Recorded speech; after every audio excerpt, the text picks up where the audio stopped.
What's up, guys? Today I am going to be doing the first video in the how to build series again. I did this a few months ago and it's been some time since then, so I'm going to remake them all with some of the variances in the builds and just give kind of my general opinion on what I think is best on each character and kind of explain the thought process on how you build a lot of these characters. To start today, we're just going to do mid lane. I am using Omida City to have this website where you can look at items and all that kind of stuff. I get asked that a lot on the previous videos, so I'm just going to uh, reiterate that it's omida.city. I'll have a link to it down in the description. I don't want to spend too much time on this, so I'm going to try to make it like a 15-20 minute video. So I'm just going to get right into it. We'll do Argus last, since he is the newest character, and we'll just start with Countess. So to start, basically, to explain how you build, there are three items that I think you must have in your build, no matter what. Typically, it is Oblivion Crown, Caustica, and Megacosm. You'll see this in every single mid build, except for Wraith, just due to the fact that they are the best mage items in the game, and you require them. The Megacosm is your tank killing item. It also gives you cooldown, which is really nice. Caustica is your percent pen item, which is the only percent pen item that mages have. It also gives you some mana regen, which is another reason why those two are must haves in the magical damage builds. Oblivion Crown is your biggest power spike. It is your strongest point in the game whenever you have this item. It just gives you an insane amount of power, and then it gives you a little bit of extra burst damage as well, especially when you're trying to hit tanks and things like that. In late game, just allows you to absolutely evaporate people. So these three items will be built in every single magical character's build. You can vary the order a little bit. Sometimes you can go Mega second, sometimes you can go Crown last, and Caustica fourth. The only thing I would say is that you need Caustica either third or fourth, no matter what. The other two can kind of be situationally slotted in, depending on the character that you're playing and the build that you're going. But no matter what, Caustica needs to be third or fourth. Uh, for Countess specifically in mid lane, uh, one of the situational items that you might build if you are against a pressure pick, let's say you're against a Howie or something that's heavy poke oriented, you might go something like this where you go Spirit of Amir. This gives you a little bit of regen in the lane, which then allows you to sustain, and then you can kind of get out of the early game a little bit. Once you get out of the early game, you can pretty much do whatever you want as Countess. She is a pretty disgusting character. As for Crest, you generally go Obelisk on Countess. This allows you to scale well into the late game. You're a late game character, so being able to scale Obelisk and get your power up there, and then you get to the point where you just start one-shotting people, it is pretty much a guaranteed auto attack off of your Q, which allows you to just absolutely blow people up. You Q in, auto attack, and they die. Pretty straightforward, nothing too crazy there. As for your last item, kind of a situational item, typically I would go either Tainted Scepter in the fourth slot, or I would get a Wraith Leggings last. This allows you to just burst people down. If you don't need a mirror early, let's say you don't get poked out, you're not in a super heavy pressure matchup, you don't feel like they're putting the pressure on you, and you think you can get out of the early game, you can go Mega Cosm first and then go into Wraith Leggings, and this gives you an insane amount of burst. And then last item, you can get whatever you want. Typically, you get either Tainted Scepter or a mirror. These are your two kind of situational swap items along with the Wraith Leggings. Any combination of those three will be really powerful on Countess, and it just depends on the matchup. So typically, this would probably be the best build, although the Tainted Scepter does feel really nice, especially if you're against something like a Chimera or a Rampage, which is really relevant right now, with some anti-heal, feels really nice. Alternatively, you can just go Tainted Scepter second like this, and then get the Wraith Leggings last, and that is pretty good. So this is typically what my normal Countess build would look like. In most games, this is what I prefer to build. Again, if you get forced out early, then you just slot the Wraith Leggings for a Spirit of Amir, and you just put this in the first slot, and then you slide all of these items over one. So onto the next character, which is Gadget. Gadget is a Epoch character, one of the only Epoch characters in the game, actually. I don't think Epoch is particularly that strong, but it can definitely have its uses. Gadget is really nice with it just due to the fact that she has low cooldown. She's a very late game mage. Situationally, you can build things like Azure or True Silver, one of the only mages that actually benefits from both of those items. But for the most part, due to the fact that she's a late game character, you do kind of need a little bit more of a like a punching power in the early game. So typically my build would also look like this for Gadget with the Megacosm and the Tainted Scepter. This gives you a little bit of burst, and because you're a poke hero, getting the extra poke on the Malice procs, which does a little bit of damage, and then the Megacosm also allows you to get some relevant poke before the fight, and then do some big damage. Once you get Oblivion Crown, you kind of just shred everybody. Last item is kind of situational. You can go whatever you want, really. I typically like a nice time warp. Definitely allows you to get more cooldowns off, especially with low cooldowns. Getting the passive from time warp actually allows you to get a lot more abilities off due to the fact that it's not diminished on the returns like regular cooldown is. So this is typically the best item in my opinion in the last slot. Wraith leggings is a good second last item if you really don't want to go the time warp or you don't feel like you need the cooldown. Wraith leggings gives you a little bit of movement speed when you hit somebody, and then it also allows you to shred people a little bit more quickly. Or if you get like a bomb on somebody at the end of the game, end of their HP, you can easily end up doing like 700 plus with just a bomb to finish people off. So those are the two typical last two items that I would go on Gadget specifically. Gideon is very similar. The only difference being you go Soul Bearer. The reason you go Soul Bearer is because if you do need to go into True Silver Bracelet, which is one of the situational items that you might go specific to Gideon, you can go this in the second slot or in the third slot if you still want the Tainted Scepter. Let's say you're against a Rampage, something like this. True Silver gives you some cooldown, and then it allows you, when you ult, you get a shield. The shield, while it's active, gives you CC immunity. This allows you to get a full channel on your ultimate. Very strong if you're against like a Decker or something like that, maybe a Richter that can take you out of your ultimate and you're worried about it. The way you use Soul Bearer with the True Silver bracelet is you ult, get the shield from True Silver, and then you Soul Bearer after your ult goes off, therefore having the Soul Bearer shield in front of the True Silver shield, so they have to kill both shields before they can take you out of your ultimate and stop you from being CC immune. So this is why you go Soul Bearer if it's an option. It also gives you cooldown, which is really nice on Gideon. Much better than Epoch in the most part. You don't go Obelisk because you're not really auto attack canceling. You kind of want to use your abilities and then utilize your mobility with your E to reposition and wait for your cooldowns again. So typically this would be, in my opinion, the best Gideon build. You can cut the Tainted Scepter and go like this if you want a little bit more of a stronger spike in the mid game. It is a little like slower due to the fact that your second item is not that powerful, but you do get a faster late game because once you get the Oblivion Crown, you do start to have some insane punching power. So something like this is pretty standard for me. A lot of the time, I just cut the True Silver and just start playing around my actual cooldowns. And then last item, I'll usually get like a Time Warp like this, very similar to the Gadget build. But if you do need the True Silver, you could definitely slot that in either second slot instead of Tainted Scepter. In which case, if you do that, then you just get Tainted Scepter last, like this. So if that's needed, it's an option. But True Silver is very situational, and if they don't have any ways to really cancel your ultimate or you're not worried about it, then you can just skip the item altogether and continue to go like this. Next up, we have Howitzer. Howitzer is another Obelisk mage. Very powerful with the Obelisk. I think without Obelisk, it's kind of troll. The thing with Obelisk on Howitzer is that his passive also increases your auto attack damage. So if you can Obelisk somebody during your passive, you can get an absolutely insane Obelisk proc on somebody. It's very easy to stack. You have good pressure and the sustain on your health because when you're stacking this, you get HP back instead of mana like the Soul Bearer Crest. Allows you to be a lot more aggressive in the lane. Especially since you get mana back from your passive anyways, you don't really need the mana regen from the tier 1 and tier 2 of Soul Bearer. So this is very strong. You can also go Epoch if you want to. The problem with Epoch is it tends to, in my experience, lead to you having less ability to carry the game and or one-shot somebody, specifically ADCs in the late game. Howitzer is really powerful at one-shotting ADCs, and it's much easier to do that with Obelisk because all you need is a mine, Obelisk auto attack with your passive, and then a Q, and you have enough to kill an ADC instantly without having to actually use your ultimate. If you have Epoch, you might not be able to do that, and you might actually need your ultimate, in which case the ADC could just kill you before your ult actually does enough damage to kill them. So in my opinion, Obelisk is the best. And then very similar to a lot of the other mages, Tainted Scepter is kind of your secondary item. That's what you want to go most of the time. And then last item, you can kind of get whatever you want. I like a Spellbreaker sometimes, depending on what I'm against. If I'm against a Richter or something.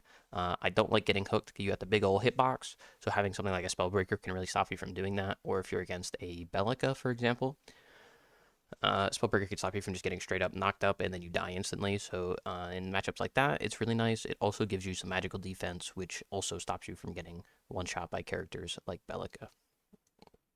Alternatively, you could just get Wraith Leggings, gives you more burst in the late game, or just get Time Warp and use your abilities as poke tools, specifically your mines in your Q. It gives you the extra cooldown, lets you mine more often, and just kind of be more annoying before the fight. And then during the fight, you can get, maybe an extra mine to save your ADC or something like that if you need so. So these are typically the two last items I go. An alternative build that you could do for Howitzer specifically, due to the fact that he is a more pressure-oriented mage. If you're against something low pressure like a Countess or something that you really want to bully out of the early game, you can definitely go Combustion into Wraith Leggings like this, which gives you double flat pen early, and then a little bit of extra punching power with the Combustion passive early game, and then you get Megacosm into the Constiga Oblivion Crown. The biggest problem with this build compared to the cooldown oriented build is that you get less cooldown, obviously, which means you're not casting abilities as often.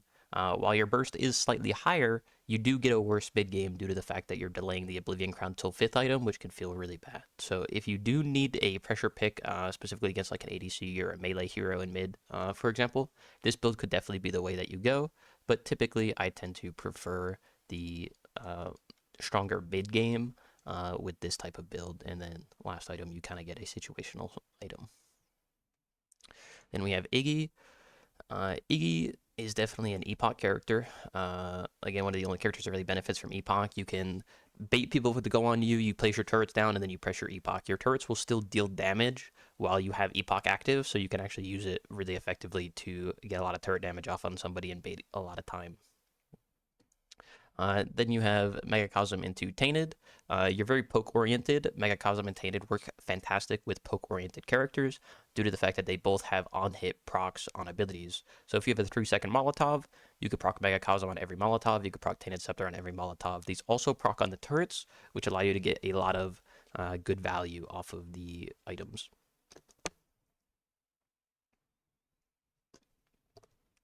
Then you have Costiga, obviously, Oblivion Crown, as we already talked about, just two of the best mage items. Iggy does have the ability to go Alchemical Rod, which is the tier 2 on a Zerkor, and you can stack that for mana. Typically, I don't go it, but it is not bad. If you do go Alchemical Rod, you don't actually finish the Zerkor, though. I do think you sell it late game for a World Breaker. I think it is his best last item due to the fact that the turrets stack the World Breaker for you, as well as Megacosm, and then you get a lot of extra damage in the late game just because of the increased damage passive. So typically my build is looking something like this. You could alternatively go Time Warp and again go for the poke-oriented build where you're just throwing Megacosm and Tainted Scepter at people, and that's kind of where a lot of your damage comes from. But I like to go World Breaker. I think it's a little bit better. It also gives you a little bit of defensive stats, which as Iggy you kind of need since you have no mobility. And if somebody goes on you, you're kind of in a tough spot. It also stops you from getting things like Decker stunned and stuff like that, which is really nice. So I would definitely recommend building into this in the majority of games. Next up, we have Belica. Belica, very similar to Howitzer, in almost the exact same sense. The only difference, I really do not like Wraith Leggings on her. I don't think she benefits that much from it, so I tend to go Time Warp in the last slot. If you don't need Tainted Scepter, you can also go Time Warp in the second slot. The only downside to this is that Time Warp is pretty expensive right now. This could change in the future, or something else. Maybe the builds change in some way, but this build is very expensive. But you are going for a 4-item spike. You do benefit the most from Obelisk. You could potentially go Epoch, but I think Obelisk allows you to just be really oppressive and just one-shot people. So I think this is actually the best way to go with her. And then she benefits from cooldown. She is a burst character. This gives her a little bit of burst with the Tainted Scepter, and then the Megacosm allows you to actually kill tanks. And you get a lot of value off the Megacosm due to the drone proccing item effects. So the drone procs your Megacosm, which allows you to just do some percent health damage to everybody, which is really nice, especially in the middle of team fights when people aren't really able to focus the drone. Also similar to Howitzer, if you are against a melee pick or something that you can kind of bully a little bit, you can go the double flat pen, which does allow you to get a little bit more pressure in the lane. However, you do come at the cost of having less cooldown, which means you're not going to have as many knockups, you're not going to have as many drones, and you're not going to be able to ult people as frequently, which is kind of what you want to do as Belica, since you have so much power in your abilities, and having cooldown is really nice. But if you want that more pressure-oriented build, or you're against like a Countess or something that you really need to one-shot, Combustion and the Wraith leggings can be really powerful. Moving on, we have Morigesh. Morigesh is another Soul Bearer. I think I prefer Soul Bearer personally. You can go Epoch if you prefer it. However, I think Soul Bearer just gives you a little bit more value. As Morigesh being an immobile mage, getting a little bit of extra movement speed combined with your E can actually give you a fat heal, because Soul Bearer gives you a little bit of lifesteal, but it also gives you the ability to just continue walking. A lot of the time, if you Epoch on Morigesh, because you can't actually return damage, as somebody like Gadget who's epoching in her ultimate, or Iggy who has the turrets, you kind of epoch and then you die as soon as it ends most of the time. So I tend to find Soul Bearer a little bit better. The exception being if you are against a character that can just straight up one-shot you, such as Howitzer or like Kalari or something like that. In which case I would opt into the epoch. Now, unlike some of these other characters, Morigesh does not utilize Soul Bearer as, or not Soul Bearer, Tainted Scepter as well as some of these other characters. So I typically don't build it at all on her, and I actually tend to tech more into the Wraith leggings into this slot. The reason being, it allows you to chase people down, and then it gives you a little bit more poke power, considering you're trying to ult people when they're low HP. The secondary passive, allowing you to deal more damage when people are below a certain amount of HP, allows you to kind of finish people off with your ult a lot easier. So this is typically how I like to build her. And then last item, you kind of have a situational slot, in which case you can kind of go a lot of different items. I think World Breaker feels really nice, very similar to Iggy. You're going to get ran at, you have no mobility. Having the extra HP and the tenacity can be really nice, and then you also stack it really easily due to the fact that your passive, Megacosm both proc the stacking part of it, which allows you to stack it very quickly. The other benefit to Soul Bearer as opposed to Epoch is that Soul Bearer gives you a little bit of cooldown, which, as you can tell, outside of Megacosm, this build has no cooldown. So having the extra cooldown from Soul Bearer can feel really nice.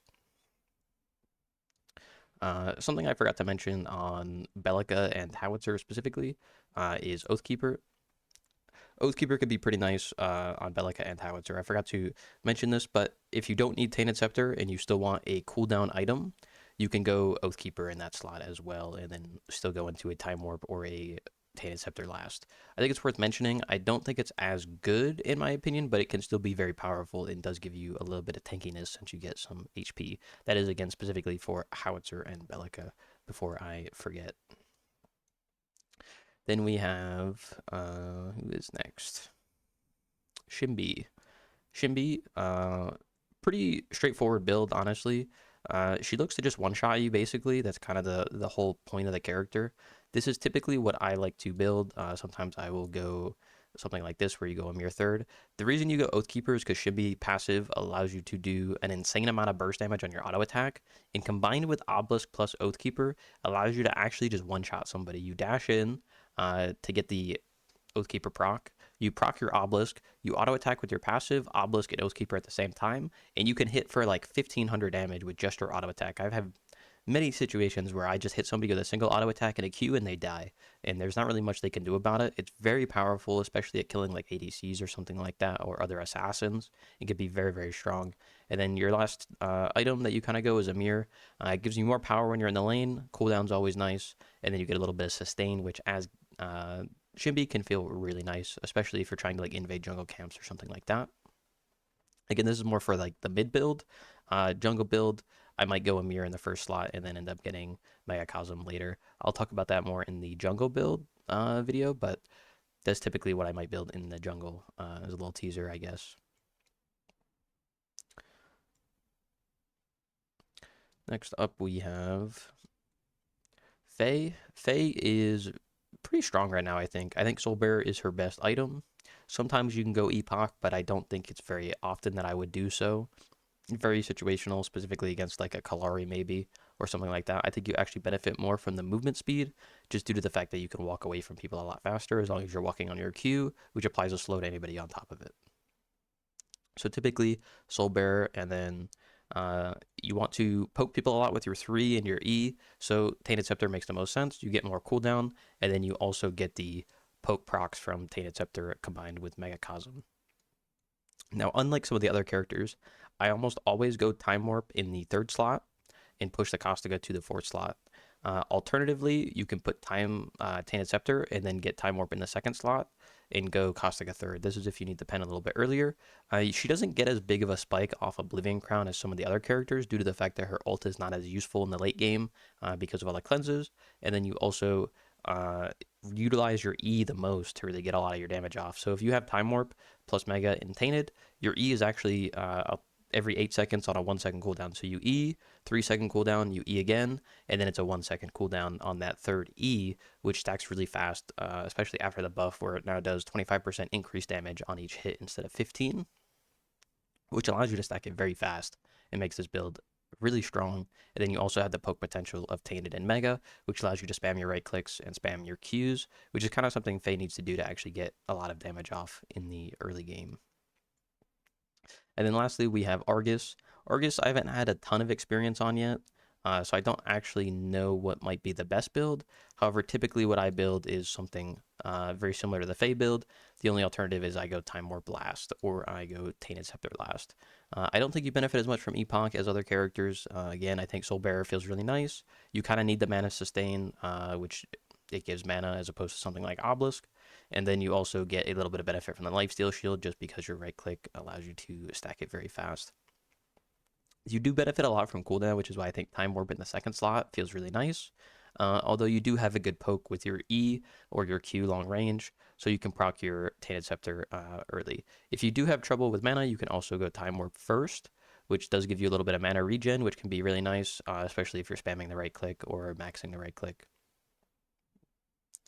And then alternatively, you can also get something like a Spellbreaker last item or something like that, depending on what you're against. But most of the time, you're going to opt into the Tainted Scepter.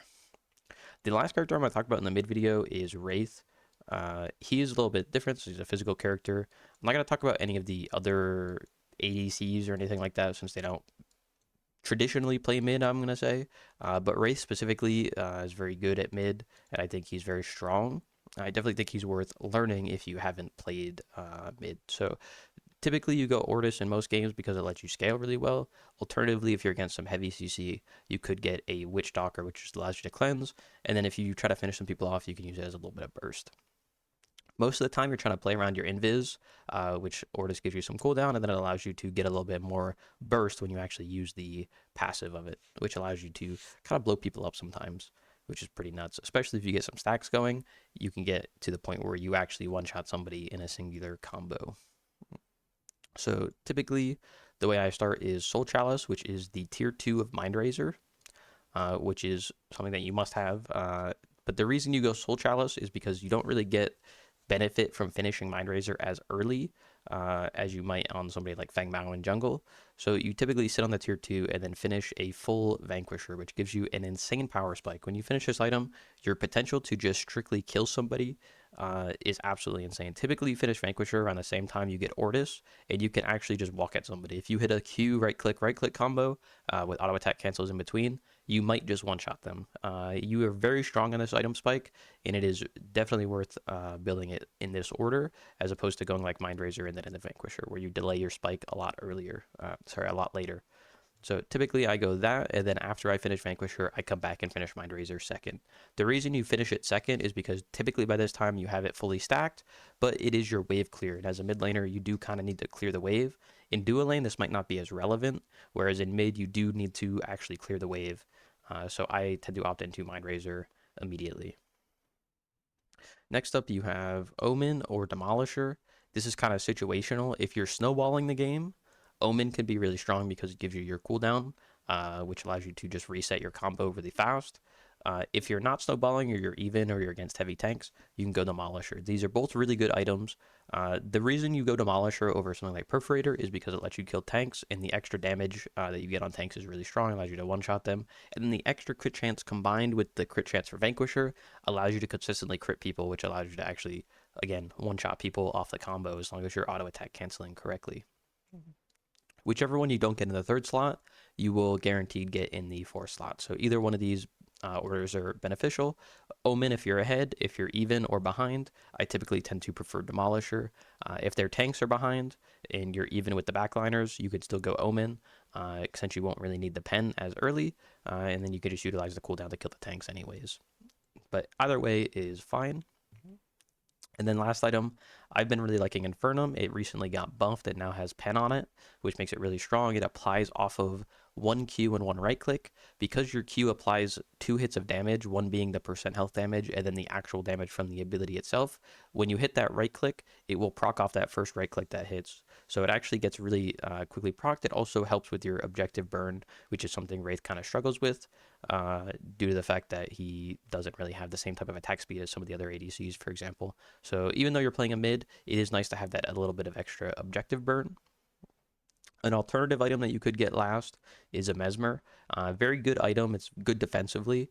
If you're getting, hooked by somebody or something like that, or you're worried about a Decker stun, the only way you really die as Wraith is if you get CC'd. So having a little bit of a bubble to stop you from getting CC'd can also be really nice in that last slot, specifically. That's typically what I build. You don't really build anti-heal. Sometimes you could build Tainted Blade, but it's not like insane.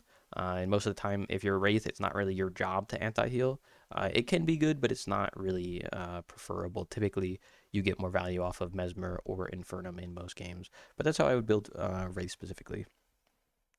But that's it for this video. I'm not going to cover any other ADCs or anything like that, just due to the fact that, or any of like the weird picks like Decker mid or Sevarog mid, just because I'm going to cover those builds in a different video, one for each role, and most of those builds probably won't change, as well as the fact that I don't think most people should be traditionally playing them if they aren't super comfortable with the role. And if you're watching this, I assume you're probably not that comfortable, or you're just kind of, looking to get my opinion on things. So I appreciate you hanging out. I hope everybody's enjoyed the video. I'll be coming out. I don't know. I'll probably do jungle tomorrow since it's my second most played role. Maybe solo lane. I'd expect those to be a little bit longer, but I appreciate everybody watching up to this point. I hope everybody has a good rest of their day, and thank you.